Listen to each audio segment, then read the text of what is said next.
Alvorada em Pauta. O projeto de lei da reforma tributária que tramita na Câmara dos Deputados pode ter um impacto negativo em projetos filantrópicos tão importantes para amenizar desigualdades na nossa sociedade. A filantropia chega para a maioria das pessoas de formas que muitas vezes não conseguimos perceber e por isso o Alvorada em Pauta de hoje aborda este tema. Eu sou Bruno Favarini e converso com o presidente do Atlético, Sérgio Coelho. Ele é filântropo há quase meia década e conversou com a gente sobre a importância destes projetos, inclusive dentro do próprio Galo. Dr. Sérgio Coelho, seja muito bem-vindo aqui ao nosso Alvorada em Pauta. É um prazer falar com o senhor.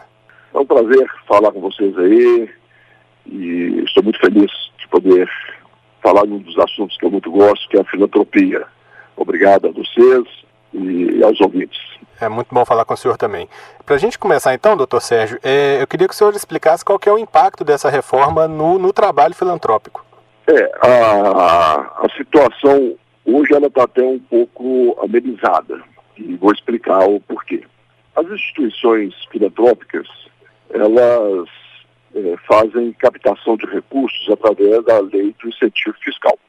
O que significa isso para quem não conhece?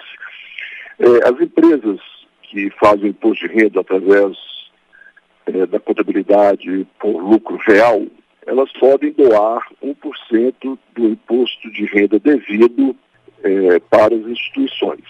E a pessoa física que faz o imposto de renda através do formulário completo pode doar 6%. Uma pessoa que doa, que tem o imposto devido de R$1.000, ele pode doar. A palavra correta não é doar, é destinar, que acaba sendo uma destinação e doação. Ele pode doar para diversos fundos, no total de 6, mas pode ser um pouco para o fundo idoso, um pouco para o FIA e assim vai, totalizando 6%. E já a empresa é 1%. Então, uma empresa que vai ter um imposto de renda devido de R$1 milhão, ela pode destinar R$100.000 das mesmas condições. Existem algumas pequenas diferenças, mas não cabe aqui estar explicando. E está acontecendo, a reforma tributária agora do imposto de renda, e eles estavam diminuindo muito esse valor do incentivo fiscal. Esse 1% ele ia perder, ele ia passar para mais ou menos 0,15, um sexto do valor. Então houve uma mobilização aí das instituições, com a ajuda de alguns políticos, de diversos políticos, e acabou que nesse momento o relator colocou no texto desse capítulo, que continua como era antes, e está para ser votado na Câmara dos Deputados. E o doutor Sérgio, a emenda é apresentada pelo deputado Fred Costa, e ela auxilia as instituições filantrópicas em qual sentido? Veja bem, o relator, me fugiu o nome dele aqui, ele é do Pará, é o deputado federal do Pará. Ele havia colocado no texto essa redução, tendo o valor a ser destinado, um sexto do que era nos anos passados aí. O deputado Fred Costa fez a emenda de número 10, corrigindo essa injustiça. Então votar a lei, que é 2.337, e na lei as instituições estariam sendo prejudicadas e votariam no mesmo momento a emenda do Fred, corrigindo e voltando o que era. Mas o relator, depois que o deputado Fred Costa brilhantemente fez a emenda, o relator resolveu acatar ela e já colocou no relatório dele, e permanece como era antes. Então, nesse momento, graças a Deus, tudo parece que vai continuar como antes. Tudo isso por muita ajuda, por muito esforço do nosso deputado mineiro, Fred Costa, que agiu imediatamente e brilhantemente para ajudar todas as instituições financeiras. Quem estariam prejudicados com isso seriam os idosos, crianças, as pessoas com câncer, as pessoas especiais, e aí também estariam sendo prejudicados a Lei Rouanet e o incentivo fiscal também da Lei do Esporte. Então, todos esses aí estariam sendo prejudicados. Mas agora, pelo que tudo indica, uma vez aprovado na Câmara do jeito que o relator apresentou, estaremos, né, como antes, então não estamos sendo prejudicados. Certo. Ô, doutor Sérgio, existe algum cálculo sobre qual que é a fatia que esses benefícios fiscais do governo representam para o orçamento de projetos filantrópicos, ou cada projeto varia? Cada instituição faz o seu projeto, né? Então, tem instituição que são maiores, faz projetos de valores maiores, outros menores. Vou dar aqui um dos maiores exemplos que a gente tem, é o Hospital de Câncer de Barretos, né? Eles recebem valores muito importantes. É um hospital muito grande, talvez seria o maior hospital filantrópico que cuida de câncer no Brasil. Então, eles têm ajuda de centenas de grandes empresas que fazem a destinação para eles. Mas também existe hospitais pequenos, por exemplo, né, que através do Fundo do Impulso da Criança faz captações, coisa que representa 200 mil por mês, 500 mil por mês, não, por ano. Então, tudo depende, às vezes, do tamanho da instituição, né, o tanto que ela presta de serviço social. Eu vou pegar o gancho de um exemplo que o senhor citou em uma resposta anterior sobre a Lei Rouanet e dizer que existe uma falta de conhecimento da sociedade civil e de agentes políticos, principalmente, sobre a importância do trabalho filantrópico. Minha pergunta é, como que a gente pode trabalhar para que nós possamos ver e valorizar esse setor, esses trabalhos filantrópicos, da forma que eles merecem? Existe também, às vezes, um problema, é que as instituições, elas normalmente não dão publicidade aos trabalhos que elas fazem. E acaba que, às vezes, a sociedade não conhece, principalmente a parte financeira, né? Mas a parte financeira, que é muito difícil, é um custo muito alto e pouco o governo, tanto da esfera federal, estadual, municipal, ajudam. E essas instituições vivem em busca de recursos com pessoas, né, que fazem aquilo a tipo de doação. E isso, às vezes, não chega até as empresas, principalmente empresas de médio porte para menor. Porque essas empresas, às vezes, até desconhecem esse direito que elas têm de fazer incentivo fiscal. Pessoa física, então, 90% não sabe que eles podem fazer essa doação, né, essa destinação. Empresas de médio porte para cima, elas normalmente têm departamento da empresa para tratar desses assuntos, né? Então, a coisa isso precisa ser melhor divulgado, melhor explicado, né?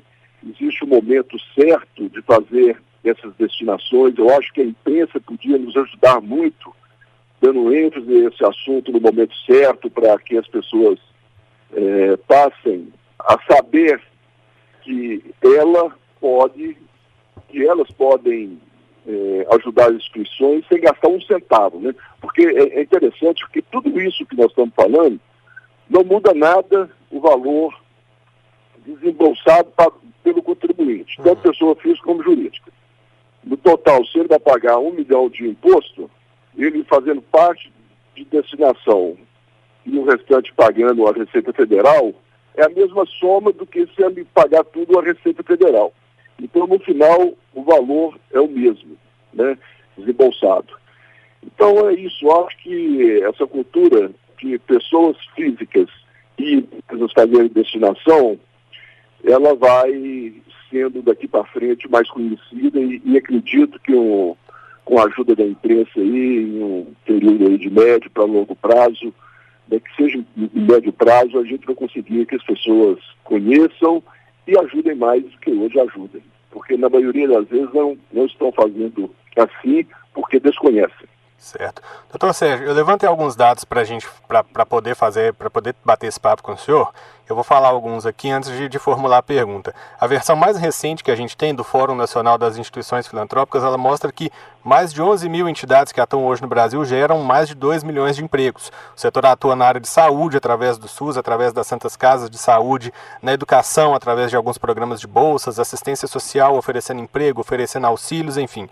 O senhor concorda comigo quando eu digo que a filantropia, essa forma de devolver para a sociedade, chega para as pessoas de uma forma que muitas vezes a gente não consegue nem perceber? É falta mesmo desse conhecimento, né, de uma forma geral, do trabalho e da importância das instituições de caridade. Se me permite aqui, eu vou dizer aqui sobre a nossa, né, uma que eu sou presidente dela, sou presidente desde que ela foi fundada, e foi fundada por mim, minha família e meus amigos, há quase 30 anos. É uma instituição que está numa cidade pequena, que é Crucilândia, tem 5 mil habitantes. A gente gera lá 120 empregos, cuidamos de 160 pessoas, entre pessoas um pouco mais novas e principalmente idosos, mas todos doentes. 50% dessas pessoas vivem numa cama de hospital, que merecem cuidado, merecem e precisam de cuidado 24 horas por dia. Além disso, a gente tem uma creche, atendíamos 140 crianças, agora construímos uma outra para atender 250 a 300 crianças. Tem um APAI com 70 apaianos. Então, veja bem a importância econômica dessa instituição dentro do município de 5 mil pessoas. Nós somos o segundo maior gerador de empregos do município. Primeiro a prefeitura, segundo somos nós. Os nossos custos giram em torno de R$500 mil por mês. Esses valores, como eu disse, né, através de doações de amigos, de empresas. Por esse caminho que a gente faz as arrecadações, a gente leva esses valores para o município também. Vamos dizer que 70%, 80% desses valores são gastos no município, né? Os 60% a 70% deles são gastos no município. Então, esse ganho econômico para o município, né, ele é muito grande, ele é fantástico. Mas esse não é o objetivo da instituição. O objetivo imagine cuidar de 160 idosos doentes, mais 70 apaianos, que merecem um carinho muito grande, precisam, né? São pessoas também doentes, né? E ainda cuidando de crianças. Então, o resultado que a gente tem socialmente, né? O resultado, eu gosto muito da palavra, hoje ela está em desuso, mas da caridade, ela é muito importante para essas pessoas. Para elas que são beneficiadas, acolhidas, e para as famílias também. As famílias não cuidam, em 90% delas, né, não cuidam porque não aguentam cuidar. Não consegue financeiramente cuidar, não tem tempo para cuidar. A pessoa que precisa de cuidar 24 horas por dia é um custo muito caro, né, de pagar alguém para cuidar, e além disso, né, tem medicamentos e etc. Então, são instituições que merecem um olhar diferente dos governantes.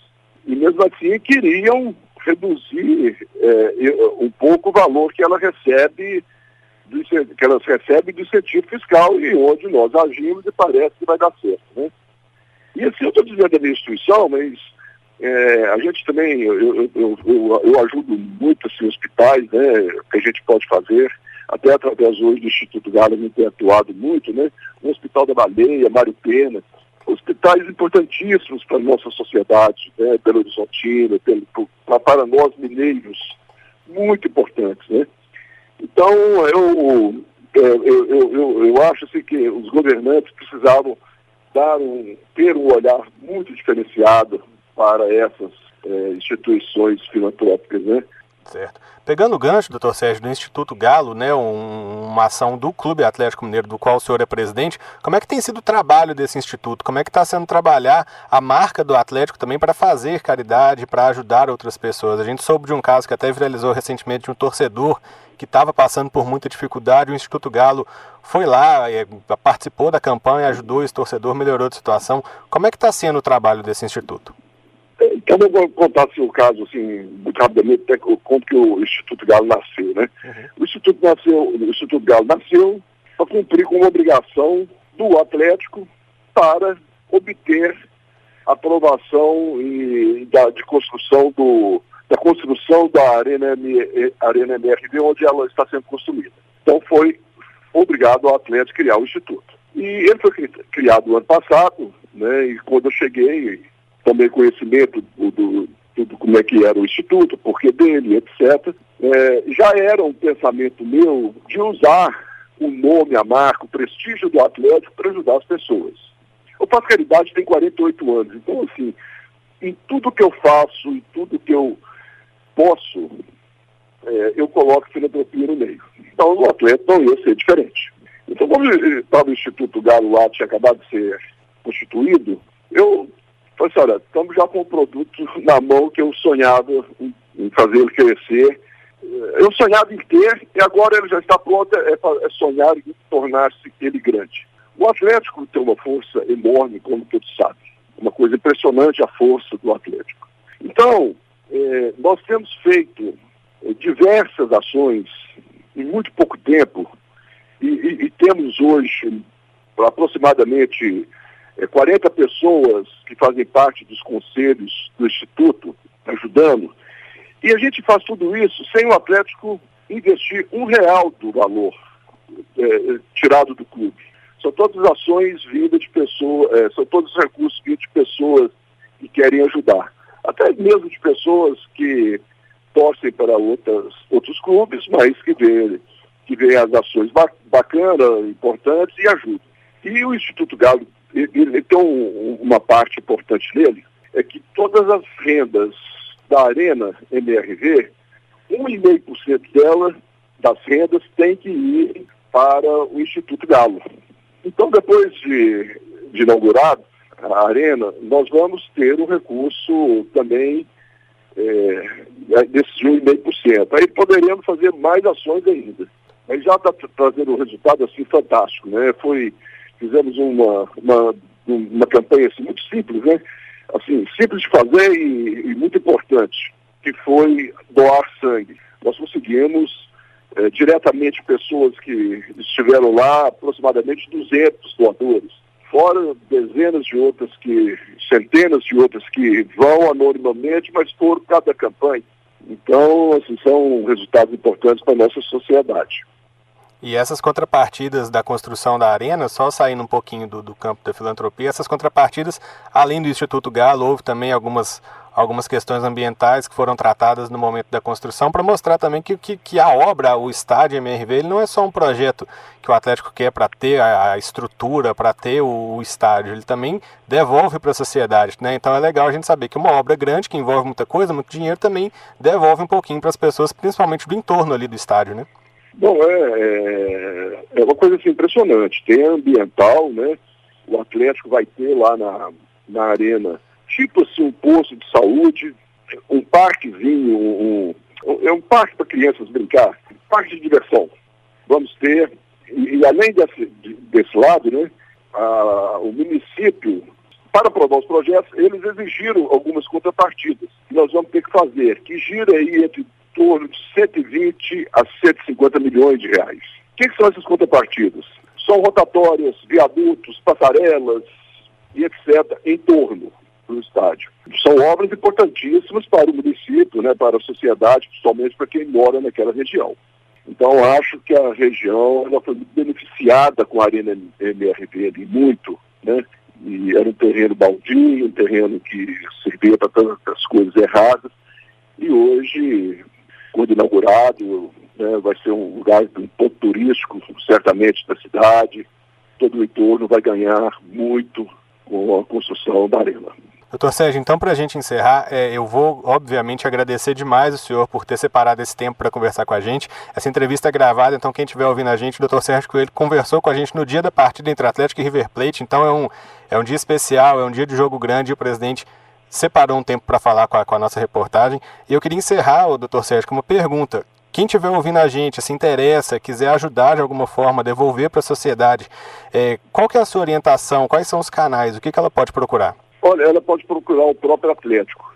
e dizer, né, ligar no telefone do Galo, através da rede social, pronunciar que quer ajudar, que a gente faz contato. Até minha vontade era passar aqui o meu telefone, sabe? Mas não convém.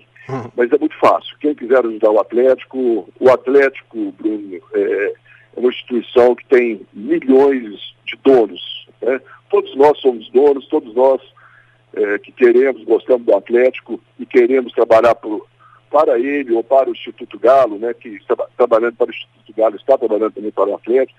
A gente está pronto aí para receber, né, de cada um aí a contribuição que ele quiser dar, tanto que seja em trabalho, como também financeira, né, doação de materiais, de alimentos, seja o que for.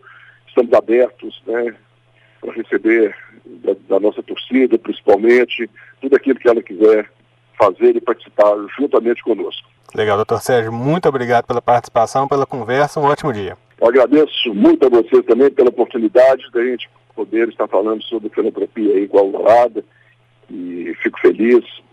E essas entrevistas, esses assuntos, quando colocados, né, em pauta, muitas pessoas passam a conhecer e assim a gente vai ganhando espaço cada dia mais. Um grande abraço, muito obrigado, fique em paz, fique com Deus. O Alvorada em Pauta de hoje conversou com Sérgio Coelho, empresário e presidente do Atlético, que falou sobre a importância da filantropia, inclusive dentro do próprio clube. Você pode ouvir essa entrevista novamente em nosso site alvoradafm.com.br. Eu sou Bruno Favarini e fico por aqui. Até a próxima.